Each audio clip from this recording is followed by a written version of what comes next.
خود نبی پاک انہیں تیر پکڑاتے ہیں اور یہ دشمنوں پر تیر چلاتے ہیں. یہ تیر انداز ہیں بڑے زبردست. تو آپ تیر بھی پکڑاتے ہیں, آپ کہتے ہیں ارم یا سعد فدا کا ابی و امی, سات تیر چلاؤ, تم پر میری ماں بھی قربان, تم پر میرا باپ بھی قربان. یہ ابن سعد ان کا بیٹا ہے, عمر اس کا نام ہے, عمر. اس نے آ کے یہاں سمجھایا کہ جو خط آپ دکھا رہے ہیں, جو خطوط آپ کے پاس ہیں کوفے کے چودھریوں کے, سرداروں کے, وڈیروں کے, وہ میرے دستے میں دیکھو, یہ سارے چودھری اور سردار تو میرے ساتھ کھڑے. حضرت حسین رضی اللہ تعالی عنہ نے جب محسوس کیا تو ان پر یہ راز کھلا کہ میرے ساتھ دھوکہ ہو گیا. ان لوگوں نے کہا بھائی ہم نے تو کوئی خط نہیں لکھے. تو اس زمانے میں جعلی خط بنتے تھے, مورے بھی بنتی. حضرت عثمان رضی اللہ تعالیٰ عنہ کے خلاف جو خطوط مختلف شہروں میں لکھے گئے وہ کیا تھے؟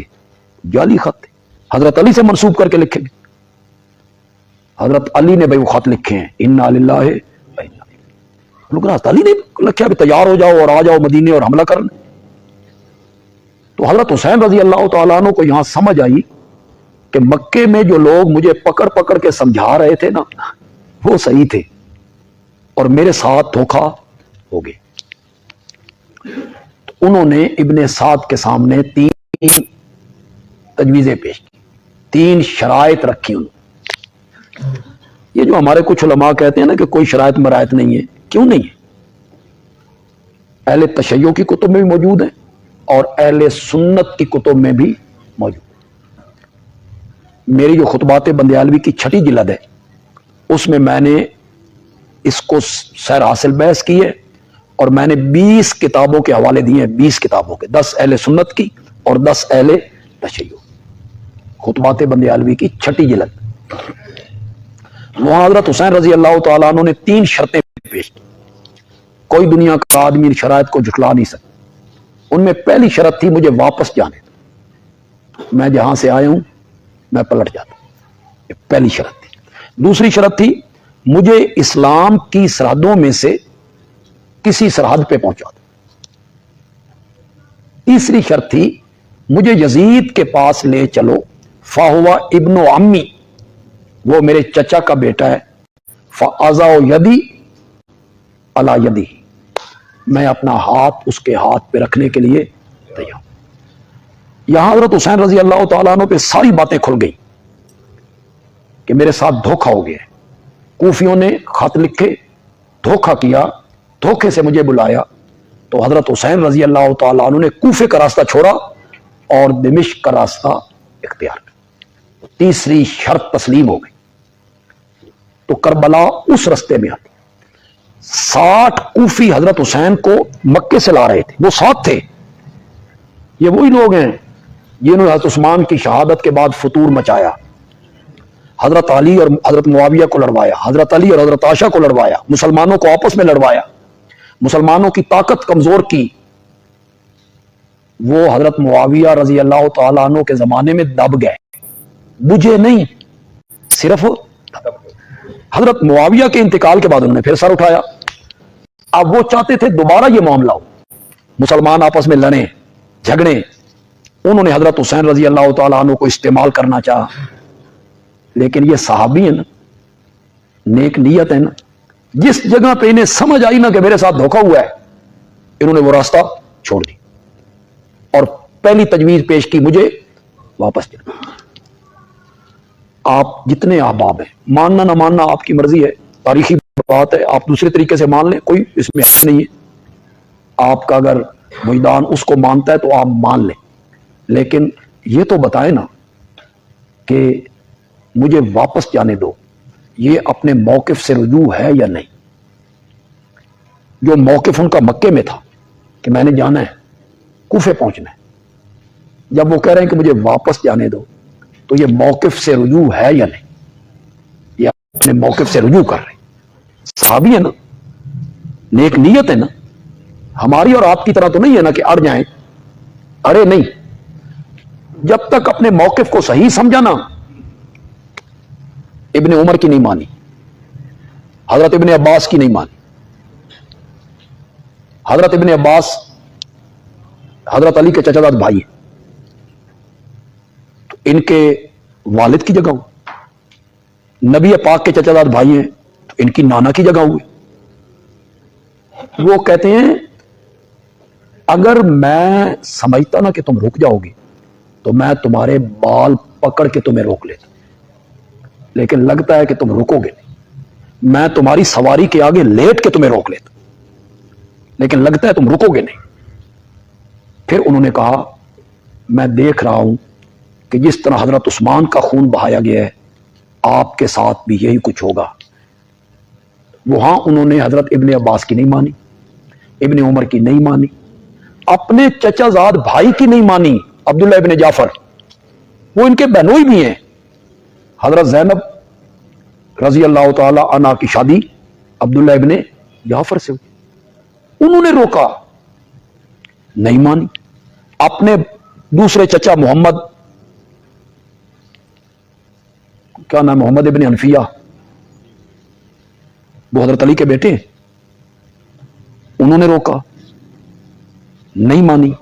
ابو سعید خدری نے روکا، نہیں مانی. ابو واقد لیسی نے روکا، نہیں مانی. جو موقف سمجھا ٹھیک ہے میرا موقف درست ہے اس پہ ڈٹ گئے، لیکن جس جگہ پہ آ کے سمجھ آئی کہ میرے ساتھ دھوکا، فوراً رجوع کر، پھر نہیں اڑے.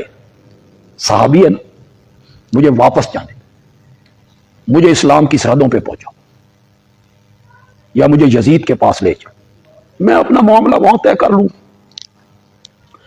تو یہ جو 60 بندے ساتھ آ رہے تھے انہوں نے، اور جنہوں نے خط لکھے تھے نا ان کی موریں تھیں، انہیں یہ خدشہ ہوا کہ ہمارا تو بنا بنایا جال ختم ہو رہا ہے اور یہ ساری ہمارے خلاف پڑ رہی ہے. اگر حضرت حسین یزید کے پاس پہنچ جاتے ہیں اور ان کی صلح ہو جاتی ہے اور ہمارے خط یزید کے پاس آ جاتے ہیں تو وہ ہماری چمڑی ادھیڑ دے گا. ان کا کوئی کام ایسا کرو حضرت حسین یزید تک نہ جائے. انہوں نے اخبارگی حملہ کیا، جو سامنے آیا کاٹتے چلے گئے. خطوں کو جلانے کے لیے انہوں نے خیموں کو آگ لگا. ابن سعد کا دستہ جو ساتھ تھا وہ پڑاؤ کرتا تھا ذرا فاصلے پر، کہ مستورات ہیں، خواتین ہیں، انہوں نے خیموں سے باہر بھی آنا ہے، قضائے حاجت کے لیے بھی جانا ہے، تو وہ ذرا فاصلے پہ کرتے تھے. ان کے آنے تک انہوں نے منٹوں سیکنڈوں میں کام کر دی، جو آیا سامنے کاٹتے چلے.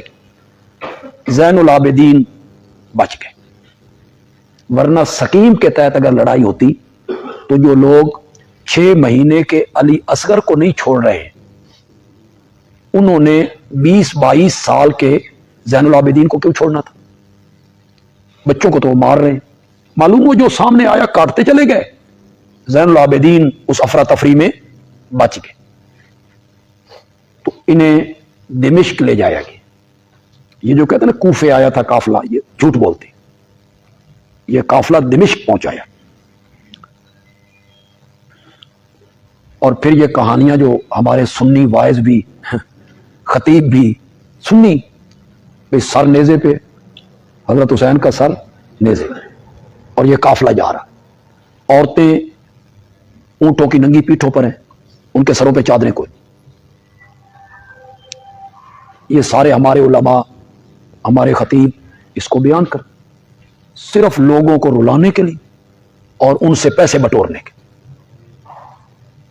ایک مولوی صاحب تھے، نام میں نہیں لیتا، یہ چنیوٹ میں شہادت کانفرنس ہوتی ہے اہل سنت کی، میں بھی کئی سال وہاں جاتا رہا، پھر اب مجھ پہ پابندی لگ گئی. تو وہ بڑی شہادت پڑھتے تھے، آواز بھی اچھا تھا، پھر شہادت پڑھتے ہیں، رلاتے ہیں لوگوں.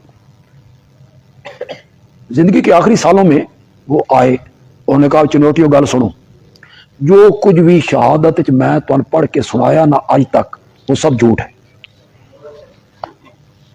اس کا کوئی سر پیر نہیں. کسی ذاکر کی بات دوسرے ذاکر سے نہیں ملتی. آپ سن لیں، ایک ذاکر جو واقعہ بیان کرتا ہے دوسرے ذاکر سے وہ واقعہ نہیں ملتا. بنائی گئی کون؟ سر نیزے پہ